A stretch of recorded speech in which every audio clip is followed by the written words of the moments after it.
नमस्कार मित्रों, निखिलेश स्वानंद ज्ञान ज्योति चैनल में आपका स्वागत है।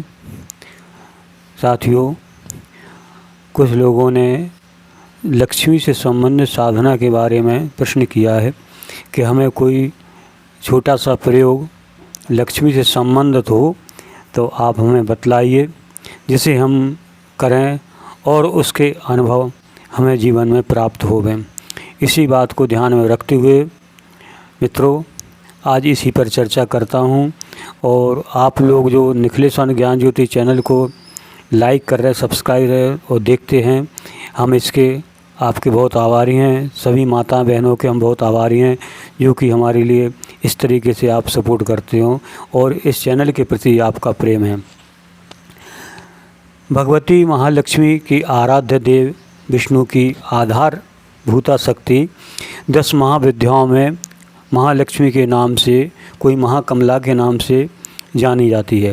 त्रिगुणा स्वरूप में भगवती महालक्ष्मी के स्वरूप में संपूर्ण विश्व में वंदनीय है, क्योंकि वे पूरे विश्व का आधार भगवती लक्ष्मी है, जो क्षीर सागर से उत्पन्न समस्त संसार का पालन पोषण करने वाली, जीवन में सुख सौभाग्य और आनंद पूर्णता देने वाली है। एक ऐसी महादेवी है जिसकी आराधना सारा संसार करता है, प्रत्येक व्यक्ति करता है, लेकिन उनके करने के तरीके अलग अलग हो सकते हैं।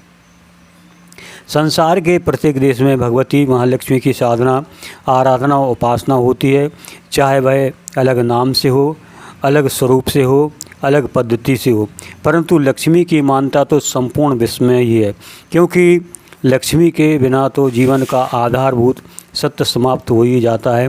जीवन के दोनों पक्ष हैं, आध्यात्मिक और भौतिक। आध्यात्मिक पक्ष जीवन का एक आधार भी है और भौतिक पक्ष भी जीवन का एक आधार है। इसलिए दोनों पक्षों को बैलेंस में लेकर के आदमी को चलना चाहिए। मनुष्य जीवन में भौतिकता में अन्न जल की आवश्यकता पड़ती है, हर चीज़ की आवश्यकता पड़ती है, इसे लक्ष्मी के द्वारा ही पूरा किया जा सकता है। ठीक इसी प्रकार से संपूर्ण भौतिक संपदा की अधिष्ठात्री देवी महादेवी महालक्ष्मी है। यह अलग बात है कि हम में से अधिकांश व्यक्ति निर्धन, असहाय, अशक्त हैं, जिनके पास पूर्ण उपयोग में आने वाली वस्तुओं का अभाव है, पर इसका कारण मनुष्य का इसके बारे में अज्ञानता ही स्पष्ट होती है। और आगे आपसे इसी लक्ष्मी साधना से संबंधित और बात करते हैं। लक्ष्मी प्राप्ति तो देवी की कृपा, भगवती कृपा तो सभी को मिलती है, जो व्यक्ति जिस तरीके से साधना करता है। मैं यह नहीं कहता कि कुमकुम अक्षर से पूजा की जाए या आराधना की जाए, ये आपका प्रकार है, जिस तरीके से आप करें वो भी आपके लिए सही है, लेकिन यहाँ पर एक विशिष्ट प्रयोग के बारे में ही मैं चर्चा करता हूँ। अब ये बात आती है कि आपका उस प्रयोग के प्रति, देवताओं के प्रति जैसा आपका मंतव्य होगा, जैसी आपकी भावना होगी, जिस प्रकार से आपकी कार्य प्रणाली होगी, वैसी आपके फल देगी। जैसी भावना होती है वैसे ही श्रद्धा होती है, उतनी ही फल की प्राप्ति होती है। भगवती महालक्ष्मी की साधना प्रारंभ करें तो उसका आधार शक्ति श्रद्धा ही होती है। श्रद्धाहीन मंत्र जब व्यर्थ हो जाता है, श्रद्धाहीन कोई भी कार्य करें तो वो भी व्यर्थ ही हो जाता है। और साथियों, आपका ज़्यादा समय ना लेकर के सीधे प्रयोग की तरफ बढ़ते हैं। जो आपने इच्छा जाहिर की थी उसी के लिए, उसी पर चर्चा करते हैं। इस प्रयोग को जो भी व्यक्ति करेगा, अगर श्रद्धा से युक्त अगर करता है तो उसके लिए इसके निश्चित ही परिणाम प्राप्त होंगे। यह एक प्रयोग है, यह महालक्ष्मी से संबंधित है। इसमें आप पहले इस बात को समझें कि इसमें किसी तरीके अन्य तरीके की पूजा पाठ इत्यादि और विशेष तौर का मंत्र जाप इत्यादि नहीं है। इसमें तो यही है कि व्यक्ति जो है, इसको हमेशा नहीं किया जा सकता है। प्रत्येक मास की, महीने की, या तो अमावस्या की रात्रि को करते हैं या फिर संक्रांति की रात्रि को करते हैं। संक्रांति हर महीने में आती है। एक तो आप संक्रांति को जानते हैं, जो मकर संक्रांति होती है, इसमें लड्डू बनते हैं, लेकिन ये ज्योतिष का विषय है। उसमें मकर संक्रांति होती तो मकर संक्रांति कहते हैं। कुंभ की संक्रांति हो तो ये कुंभ पड़ने लगता है।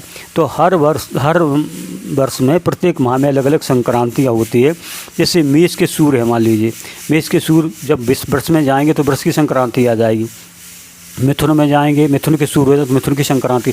तो जिस दिन ये एक राशि से दूसरी राशि में सूर्य परिवर्तन करते हैं उस समय के लिए संक्रांति काल कहा जाता है। तो इसलिए चाहे अमावस्या का रात्रि हो या संक्रांति का संक्रमण काल हो, उसमें आप जो है रात के करीब 11 से और 1 बजे का ये प्रयोग होता है रात्रि के समय।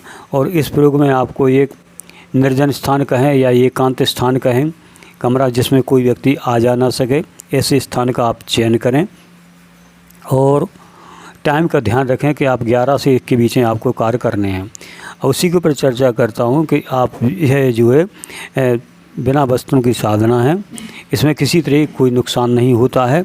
लेकिन ये जिस जो प्रकार है इसका, उस प्रकार के लिए मैं आपको पहले स्पष्ट कर दूं। जो भी आपका एकांत कमरा हो, उस एकांत कमरे में आप 11 से लेकर 1 बजे के बीच में क्या क्या काम करना है आपके लिए कि स्नान करना है। स्नान करने के उपरांत आपको किसी तरह के वस्त्र नहीं पहनने हैं और ना कोई आसन लगाना है। दक्षिण दिशा की तरफ मुंह करके आप बैठ जाएं और श्रीगंध या त्रिगंध जिसको कहते हैं, जिसमें कुमकुम केसर और कपूर बराबर मात्रा मिला करके बनाया जाता है, पानी मिला लें, उसमें स्याही जैसी बना लें और एक चांदी की सलाखा ले लें या तार ले लें या कलम जैसी बना ले हुआ है और भोजपत्र ले लें। इन चीज़ों को आपको पहले से वहाँ व्यवस्थित करके रखना है। और किसी तरीके आपका यज्ञोपवीत या कलावा है वो भी नहीं पहना जाता, इसमें इस तरीके से ही बैठा जाता है। इसके बाद आप जो भोजपत्र ले लेंगे तो भोजपत्र को वहीं बैठ करके आपके लिए और 1008 बार श्रीम शब्द लिखना है, जिसमें आपको मन ही मन में श्रीम ह्रीम श्रीम महालक्ष्मी नमः इस तरीके से उच्चारण करते मन ही मन में उच्चारण करना है और 1008 बार लिखने हैं। ये प्रयोग है साथियों। इस प्रयोग को जो विधि है वही मैं आपसे कह रहा हूँ। जब ये आपके पूरे लिख जाएंगे 1008 बार, उसके बाद में आप वहीं बैठे बैठे हकीक की माला से एक मंत्र का जप करेंगे। उस मंत्र का जप करेंगे और उसी भोजपत्र के ऊपर उसी त्रिगंध से और अपनी पहली उंगली से, जिसको तर्जनी कहते हैं, उस तर्जनी से उसमें टीका लगाएंगे। और एक बार मंत्र बोलेंगे तो कम से कम 8-10 तिलक लग जाना चाहिए, उसमें टीका लग जाना चाहिए उससे, उसी तर्जनी उंगली से। इस प्रकार से आपको 108 बार उच्चारण करनी, नहीं एक माला जप करनी है और 1008 उसमें टीका लगाने हैं, एक तिलक लगाना है। इसके ऊपर जब यह कार्य आपका पूरा हो जाएगा, फिर वहीं बैठे हुए आप उस भोजपत्र को मोड़ करके और चांदी की ताबीज़ पहले से आप रख लें, उसमें उसके लिए रख दीजिए या भर दीजिए और वहीं पर आपको लेटना है और उस ताबीज़ के लिए अपने दाहिने हाथ में बांध लें। ऐसा करने से क्या होता है, यही प्रयोग पूरा माना जाता है।